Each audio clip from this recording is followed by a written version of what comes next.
தேர்தல் ஆணையம் முழு ஒத்துழைப்பு தராங்க, காவல்துறையும் முழு ஒத்துழைப்பு தராங்க.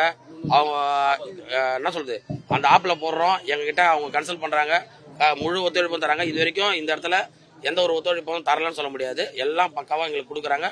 ஆனால் இங்கே நாங்கள் முறைப்படி எல்லாத்தையும் அனுமதி வாங்கி நாங்கள் பண்ணுறோம். ஆனால் முதல் திமுக எதுக்கும் பர்மிஷன் வாங்குறதில்ல. ஏன் சொல்கிறேன்னா, நாங்கள் போன வெள்ளிக்கிழமை மசூதி வெளியில் வச்சு நாங்கள் கேம்பெயின் பண்ணிட்டு இருக்கோம். அவங்க பர்மிஷன், நாங்கள் அந்த இடத்துல கேம்பெயின் பண்ணுறதுக்கு பர்மிஷன் வாங்கியிருக்கோம். ஆனால் அங்கே திமுக பர்மிஷனை வாங்காமல் என்ன பண்ணுறாங்கன்னா, உள்ளே போய் அதுக்கு என்ன சொல்கிறது, மசூதிக்குள்ளேயே உள்ளே போய் கேம்பெயின் பண்ணுறாங்க. அவங்களுக்கு கேட்டால் நாங்கள் இங்கே பர்மிஷன் வாங்கியிருக்கோம், நாங்கள் முறைப்படி பண்ணுறோம் அப்படின்னா, எல்லாம் தேவையில்லை, நீங்கள் ஒரு மாதிரியாக தகான வார்த்தையில் ரொம்ப கேவலமாக பேசுனாங்க, எங்கள் மகளிரை பற்றி கேவலமாக பேசுனாங்க, சண்டை போட வந்தாங்க. அதெல்லாம் தாண்டி நான் யாரையும் விடலை. எங்கள் தலைவர் எங்களுக்கு அந்த மாதிரி எதுவும் சொல்லி கொடுக்கல.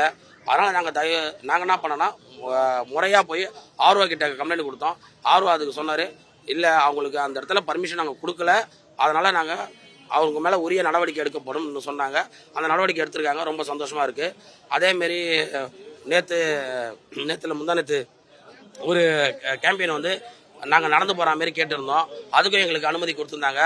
அந்த வழியாக இப்போது ஒரு வார்டில் இந்த இடத்துல நாங்கள் கேம்பெயின் பண்ணுறோன்னா இன்னொரு கட்சிக்கு தரக்கூடாது, அதனால தான் நாங்கள் முறைப்படி பர்மிஷன் வாங்கி பண்ணோம் அப்படி சொல்லிட்டு தேர்தல் ஆணையம் சொல்லுது. ஆனால் அப்படி இருந்தோம், நாங்கள் போகிற அதே ரோட்டில் எப்படி அதிமுக வேட்பாளர் அங்கே வந்தார் அப்படின்னா, அந்த இடத்துல நாங்கள் ஓரமாக ஒதுங்கி நின்றதுனால ஒன்றும் பிரச்சனை இல்லாமல் போச்சு. நீங்களும் மீடியாலாம் பார்த்துருப்பீங்க. ஆனால் அந்த இடத்துல நாங்களும் சரிசமமாக ரோட்டில் இறங்கி நின்று அதுவும் ஒரு தப்பாகும். நாங்கள் இவங்க 2 பேருமே 2 திராவிட கழகமும் சேர்ந்து எங்களுக்கு என்ன அழுத்தம் கொடுத்தாலும் சரி, அதை பற்றி நாங்கள் கவலைப்பட மாட்டோம். இந்த காலத்தில் நாங்கள் அகிம்சை வழியில் தான் நாங்கள் பின்பற்றுவோம்.